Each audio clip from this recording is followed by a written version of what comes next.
Hi, and welcome back to Allen High School. We are in the midst of a conversation about gas laws. And we're going to combine everything we talked about before. And in our last video, we talked about the fact that volume and pressure have an inverse relationship, that temperature and volume, temperature and pressure, and volume and moles all have a direct mathematical relationship with one another. Now, what we're going to do in a later video is I'm going to help you link all of these a little bit better with kinetic molecular theory of gases. For now, let's jump in to the combined formulas so you're prepared to do some math when we're in class. Now, if we took all of those formulas that we had up above and combined them into one, we would get a formula that would look very much like this. P1V1 over T1N1 is equal to P2V2 over T2N2. Okay? Now, that doesn't show the relationships as well as we would like, but it's the best way to do the mathematics. So you need to make sure you understand those relationships. This is volume. You have these in your notes so you can see that a little better. This is pressure. An inverse relationship means as we increase the pressure, what happens is as you increase the external pressure, the volume will decrease until the internal pressure is equal to the external pressure. And if we do that, we see a decrease here. They're inversely proportional to one another. Okay, as pressure increased, the volume decreased. You need to recognize these graphs. Now, we as scientists don't like to graph things like that.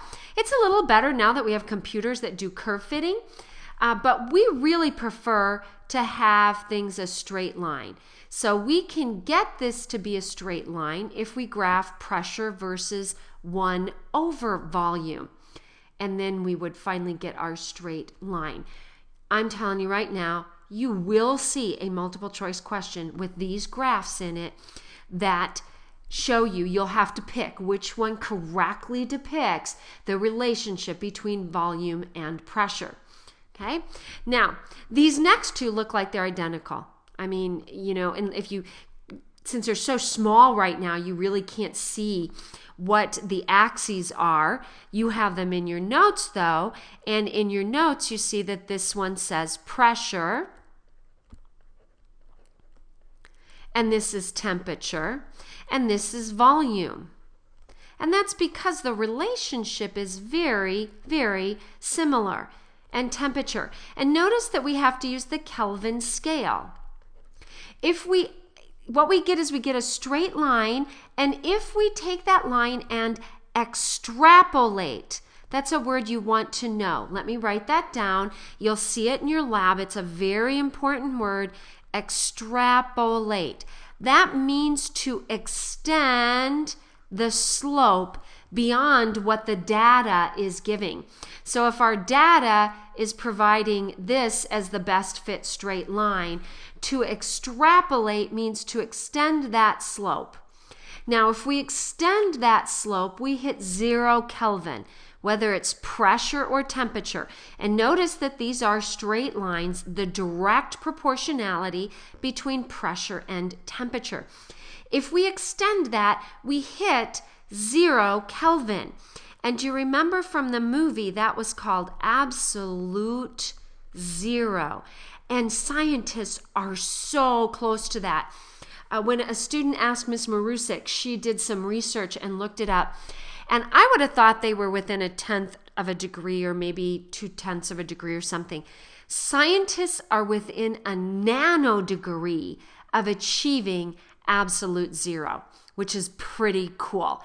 Now, at absolute zero, a perfect crystal has no motion, nothing.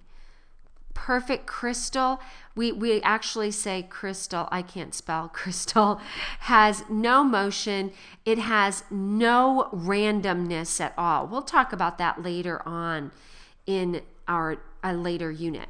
So perfect crystal at 0 Kelvin has no motion, no randomness at all. So that's pretty cool that they're that close. All right, let me show you our approach to doing the mathematics. Now, you won't always be given this nice table, but I think for a while it gives you a good framework for how to study or how to list what you have. So our first step is to list our givens. Some of you like to highlight that, and that's a good way to do it too. I have a 5.2 liter sample. I'm going to stop reading right there and write volume is equal to 5.20 liters. By the way, I'm skipping, there's a worked out example that's in your notes, so you have a good reference to that. All right, so my volume is 5.2 liters. Let's keep reading.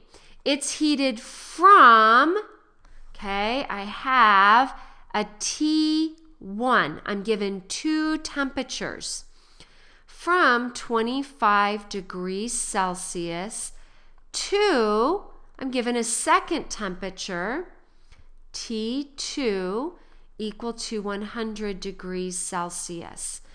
Then it says, what is its volume? So I want to know the volume, and this is key, at the higher temperature.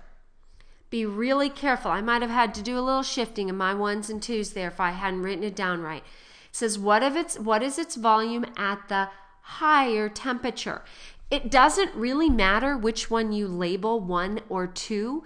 What matters is you link the correct volume and temperatures together. Now, step 2 says to check our units.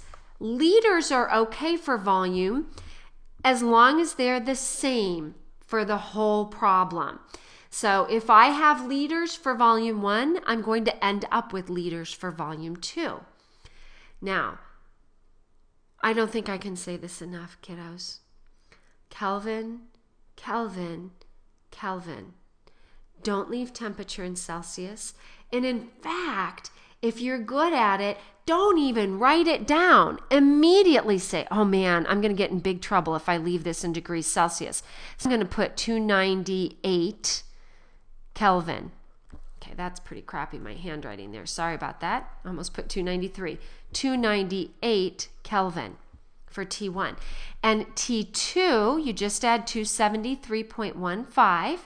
So this is 373. Now, I don't bother with the 0.15 if my original doesn't go to the 10th or 100th place. You can. You are free to carry it as far as you want, but if I stop at the 1s, I just add 273. If I go beyond to the 10th or the 100th place, that's when I'll add the 0.5. All right, so I've checked my units. Everything's copacetic. Didn't have to do any dimensional analysis. Now we're going to write our whole equation down. So we have P1V1 over T1. I'm not going to, I'll go ahead and write it down, I guess. We're not going to do much with Avogadro's number mathematically. That's more conceptually, but I think this will help make our point. P2V2 over T2N2. Remember, this is the combined gas law so far, but we're going to narrow it down to something specific. Now, do you notice that it said pressure was constant? That means these are the same on both sides of the equation and I can cancel it. It also says the amount remains constant, which means I can cancel those n's. What I end up with is V1 over T1 is equal to V2 over T2. And hopefully you remember that it's Charles that watches TV, and this is Charles's law. And you do have to know those dead guys' name. You know what? On Who Wants to Be a Millionaire, Boyles' law. The name of Boyles' law was actually one of the questions. And it was a pretty high dollar value, too. I think it's kind of a little source of trivia, but you got to know it. All right, now we can plug in our values and chug out our answer. So I have 5.20 liters. My T1, don't do it in Celsius, please, please, please, 298 Kelvin, is equal, my V2 is my unknown, and I have 373 Kelvin here. All right. Now, if I want to get my unknown by itself, I want to do the opposite operation. So if this is divided on this side, I want to multiply or cross multiply to bring it to the other side to get it to cancel. And if you crank through that math, we get 6.51 liters. And I'm going to do a quick check of sig figs. I have 3 sig figs here in my volume. Temperature's a little tricky with sig figs, so we're going to let you simplify in terms of sig figs and just go by the original significant figures in the answer. They're all 3, so my final answer is 3 significant figures.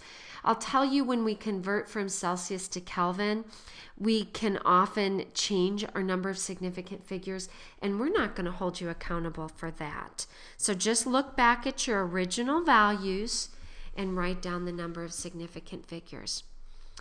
All right, that I hope is going to be enough to get us started on Friday.